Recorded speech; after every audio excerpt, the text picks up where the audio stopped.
प्रधानमंत्री श्री नरेंद्र मोदी जी के कार्यकाल की निरंतरता के 4078 दिन पूर्ण हो गए। इसके द्वारा श्रीमती इंदिरा गांधी जी के कार्यकाल के रिकॉर्ड को पीछे छोड़ते हुए जवाहरलाल नेहरू के बाद सबसे लंबे समय तक निरंतर प्रधानमंत्री के पद पर रहने का जन विश्वास, जन आशीर्वाद और राष्ट्र की निष्ठा से युक्त यह कार्यकाल का रिकॉर्ड बनाने में जो प्रधानमंत्री जी का योगदान रहा है, उससे हर भारतवासी हर्ष का अनुभव कर रहा है। जहां एक तरफ पूर्व के जो दो प्रधानमंत्री हैं, उनके कार्यकाल में निरंकुशता के काले अध्याय रहे, तो यहां विकास के स्वर्णिम अध्याय रहे। और प्रधानमंत्री श्री नरेंद्र मोदी जी जन समर्थन के द्वारा चुनकर आकर प्रधानमंत्री पद पर आसीन होने वाले प्रधानमंत्री हैं, जबकि इंदिरा जी और नेहरू जी दोनों पहली बार जब प्रधानमंत्री बने तो जन समर्थन के द्वारा नहीं, परिस्थितियों की अपरिहार्यता या परिस्थितियों के राजनीतिक दांवपेच के बीच में से बने थे। परंतु इस अवसर पर ही झारखंड सरकार के एक मंत्री अंसारी जी के द्वारा जिस प्रकार का विद्वेषपूर्ण, क्षुद्र और अवमानना से भरा हुआ बयान प्रधानमंत्री श्री नरेंद्र मोदी जी के बारे में किया गया है, वो एक बार फिर कांग्रेस के उसी घृणित मानसिकता को दर्शाता है कि देश के सर्वोच्च पद पर बैठे हुए एक चाय बनाने वाले के बेटे, जो लोकतंत्र के, भारत के विकास और विराट स्थिति के प्रतीक के रूप में बैठे हुए हैं, उनके बारे में उनके बचपन, उनकी पृष्ठभूमि और व्यवसाय को लेके इस प्रकार का घृणित कमेंट, ये उन्हीं कमेंट्स की श्रृंखला में से एक है जिसमें कभी मोदी जी की बोटी बोटी करने की बात, तो कभी कब्र खोदने की बात, कभी उनके ऊपर वर्ग, जाति, समुदाय के सूचक शब्दों के द्वारा अपमान करने का प्रयास किया जाता था। परंतु यह घटना सिर्फ एक अलग नहीं है, यह कांग्रेस की एक सुविचारित योजना का हिस्सा है, क्योंकि कांग्रेस के नेता प्रतिपक्ष श्री राहुल गांधी जी हमेशा से प्रधानमंत्री श्री नरेंद्र मोदी जी के बारे में बहुत अशोभनीय शाब्दिक लफ्फाजी करने के आदतन हो चुके हैं, आदी हो चुके हैं, और यह उनकी गरिमा के तो प्रतिकूल है ही। भारत में संविधान की मर्यादा और राजनीति की मर्यादा को ध्वस्त करने का एक उदाहरण है। आज तालकटोरा स्टेडियम में राहुल गांधी जी द्वारा आदतन फितरतन जैसे बोला जाता है, उसी प्रकार की जो बातें बोली गई, उसके ऊपर हम स्पष्ट करना चाहते हैं। 4 पीढ़ियों तक भारत के पिछड़े वर्ग की आकांक्षाओं का हनन करने वाले, उसका दमन करने वाले कांग्रेस के इस प्रथम परिवार के सदस्य राहुल गांधी जी आज एक मुखौटा लगाकर अपनी चुनाव में हुई हार की खिसियाहट निकालना चाह रहे हैं। हम राहुल गांधी जी से पूछना चाहते हैं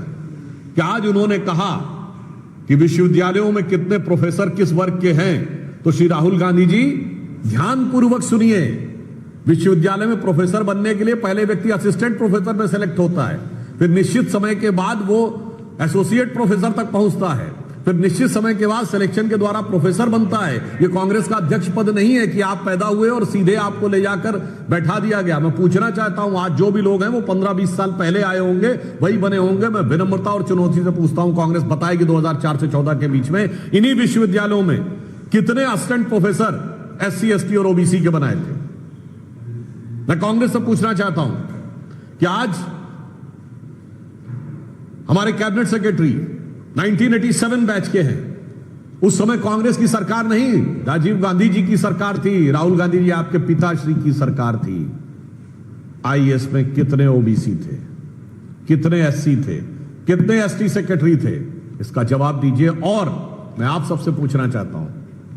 और यह निश्चित रूप से कांग्रेस से पूछना चाहिए, 2014 मई में जब कांग्रेस की सरकार गई, कितने ओबीसी मिनिस्टर थे? कितने ओबीसी मंत्री थे बताएं? मेरा दावा है कि वो 4 भी नहीं बता सकते, क्योंकि 4 भी नहीं थे। आप उनसे पूछिएगा तो 2 के नाम भी नहीं बता सकते, क्योंकि शायद 2 भी नहीं थे। इसलिए दिखाई पड़ता है कि ये जिस विषय की बात करते हैं, ओबीसी के हक पर डाका डालने का काम कर्नाटक और तेलंगाना की सरकार अल्पसंख्यक समुदाय के लगभग सारे लोगों को पिछड़े वर्ग में शामिल करके करना चाह रही है।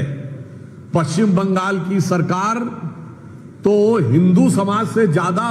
मुस्लिम समाज की ओबीसी जातियां दिखाकर उनको ओबीसी में शामिल करना चाह रही है। तो इसलिए मैं साफ बात कहना चाहता हूं, कांग्रेस एक मुखौटा लगाकर खड़ी है। इस मुखौटे के पीछे का असली सच यह है कि बाबा साहब अंबेडकर ने जो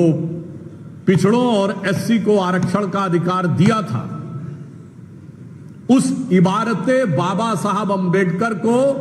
इस मुखौटे की आड़ में ये इमारतें शरिया में तब्दील करना चाह रहे हैं। इसलिए देश को और देश के प्रबुद्ध लोगों को इस विषय पर बहुत सतर्क, सावधान और इस षड्यंत्र के प्रति सचेत रहने की आवश्यकता है। मैं पुनः अपनी बात को रिपीट करता हूं, श्री राहुल गांधी जी अपने पिताजी के कार्यकाल के एससी, एसटी, ओबीसी, आईएएस अधिकारियों की संख्या बताएं। मनमोहन सिंह जी और सोनिया जी के कार्यकाल में 2004 से 9 के बीच में कितने यूनिवर्सिटी में असिस्टेंट प्रोफेसर, एसोसिएट प्रोफेसर थे, उनकी संख्या बताएं। और अब यह बताएं कि मुस्लिम समाज की कितनी जातियों को उन्होंने ओबीसी में इंक्लूड क्यों करवाया है, और इसके द्वारा वो किसके हक के ऊपर डाका डालने का प्रयास कर रहे हैं। धन्यवाद। बिंदु और, कभी कभी क्या होता है कि जनता सत्य की परीक्षा करती है, मगर कभी कभी सच की परीक्षा स्वतः और स्वयं हो जाती है। आपने देखा होगा कि चुनाव के विषय को लेकर जिस प्रकार से कांग्रेस पार्टी, इंडी गठबंधन और विशेषकर श्री राहुल गांधी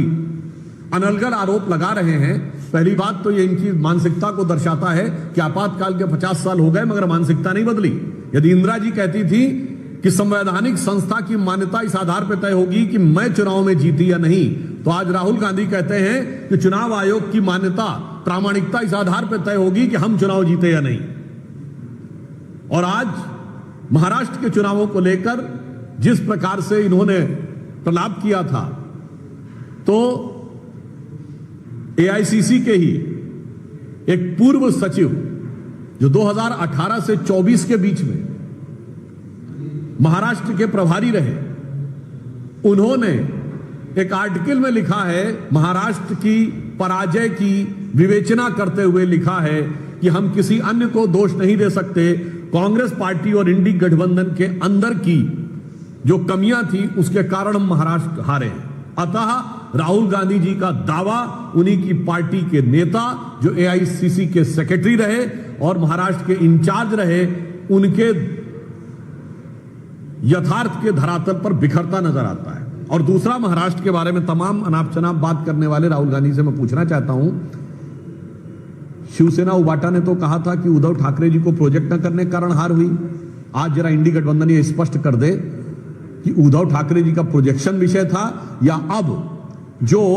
10 महीने के बाद राहुल गांधी जी को प्रीमोनिशन हुआ है, प्रीमोनिशन समझते ना, इल्हाम होना, अचानक कोई चीज उसको आभास होने लगना, वो उचित है। दोनों ही दृष्टियों से स्पष्ट है कि आज जब संसद का यह सत्र चल रहा है, जब भारत की सेना का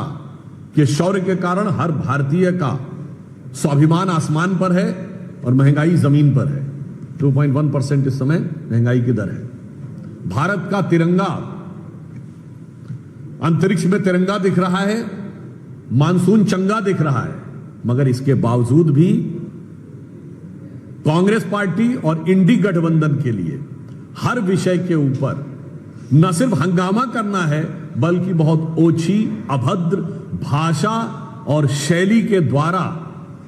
देश के सबसे लोकप्रिय ओबीसी प्रधानमंत्री के बारे में निरंतर अपमान और घृणा की अभिव्यक्ति करना है।